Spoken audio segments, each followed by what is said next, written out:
today I'm going to show you how I make chocolate covered cherries. And I'm showing these now for Christmas because they do have to sit for a few weeks. And with that said, come on in here and I'll show you how to do it. Alrighty, so the first thing we're going to do, and you can get it with the stem on, which makes it easier to dip in the chocolate, or the stem off. I have stem off because that's what they had here in my area. Alrighty, I'm going to get out about 24, and we want them to drain off. And what you can do is, I'm going to first put them on a paper towel and get some of this juice off. But then you can leave them on the counter to drain for 8 to 12 hours till they're dry to touch.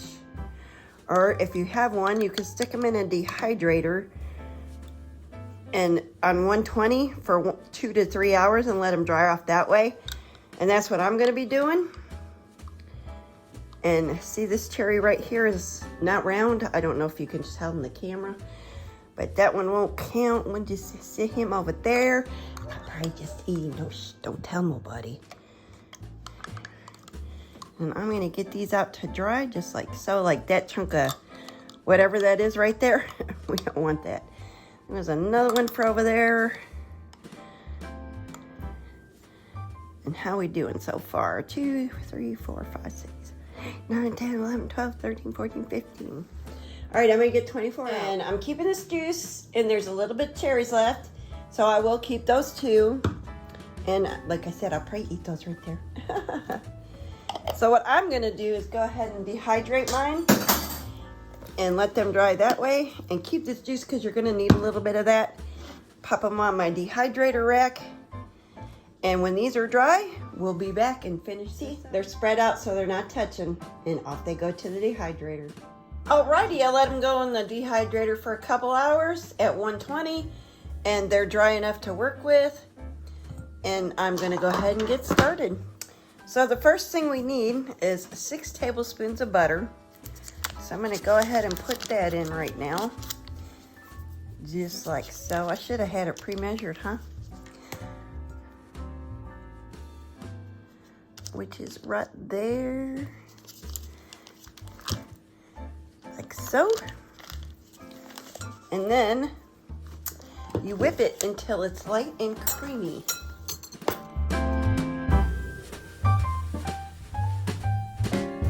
And now that this is fluffy, we're going to put 1.5 teaspoons of milk in here.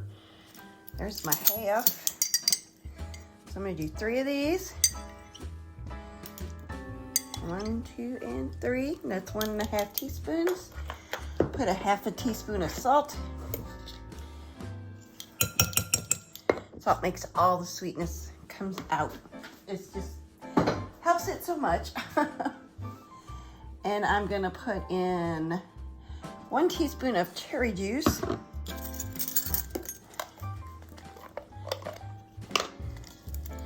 This is the cherry juice we had when we started. I'm just gonna put a teaspoon of that in.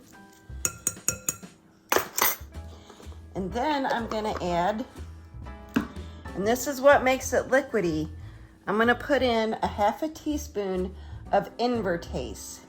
That's what it's called, invertase. And this is where you get your liquidy centers, but not right away. These gotta sit a couple, 3 weeks. Whoops. You can tell that's a new bottle, huh? Get that open, just like so. And a 1/2 teaspoon of that in there. And that's where the liquid comes from when your cherries sit for a while. And now I'm gonna go ahead and mix all this together.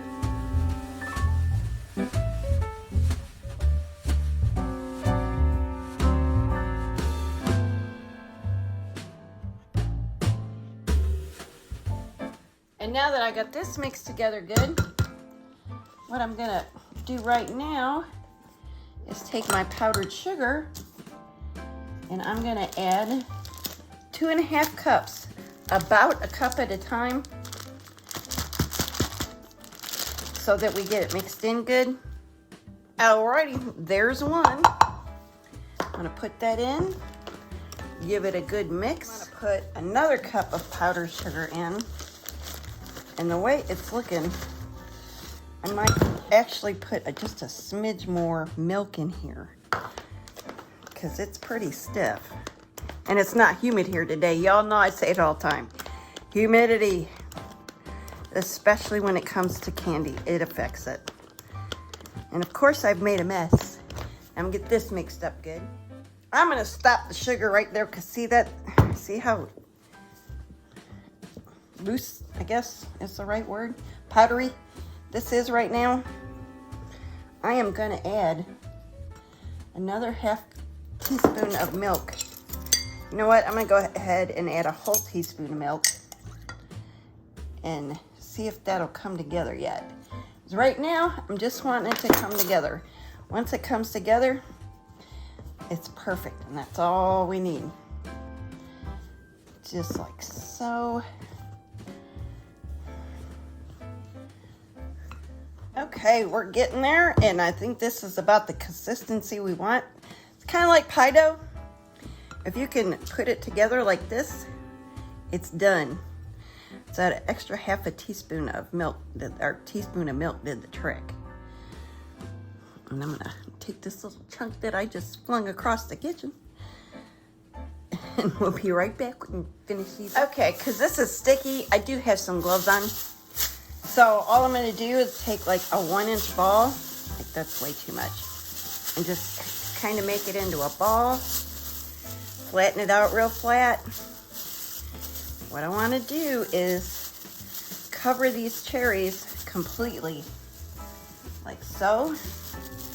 That in there, and if you had the ones with the stem could be sticking out, and that'd be perfectly okay. I'm just gonna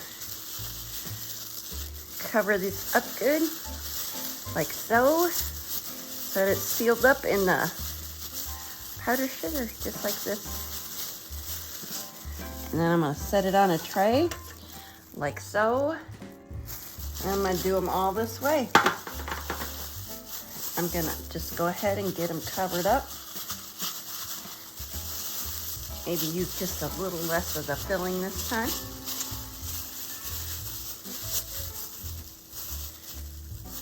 Mash it out. Make sure I can move it, and then put a cherry in it. Just like so. Make sure it's all covered up. I got extra dough on there I could take off. Just like so.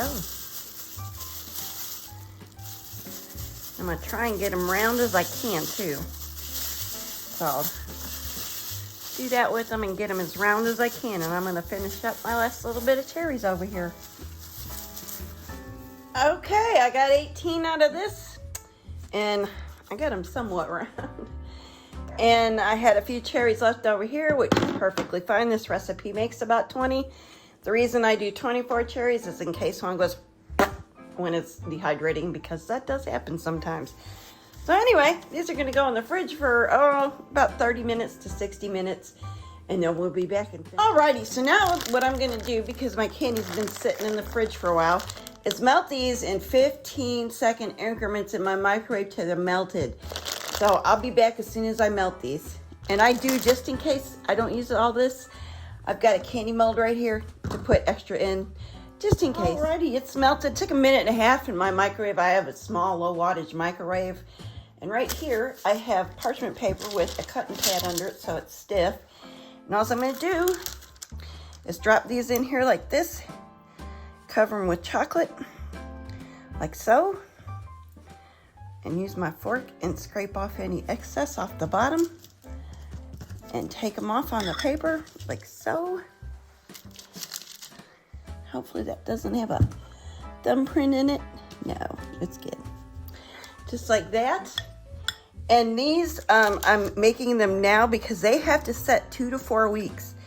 So if I make them now, they'll be plenty ready for Christmas time and have that yummy, yummy, creamy center that we like so well on the chocolate covered cherries.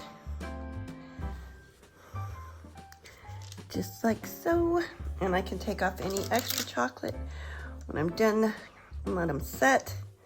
I'm gonna roll all these in chocolate, just like this. and I will be right back.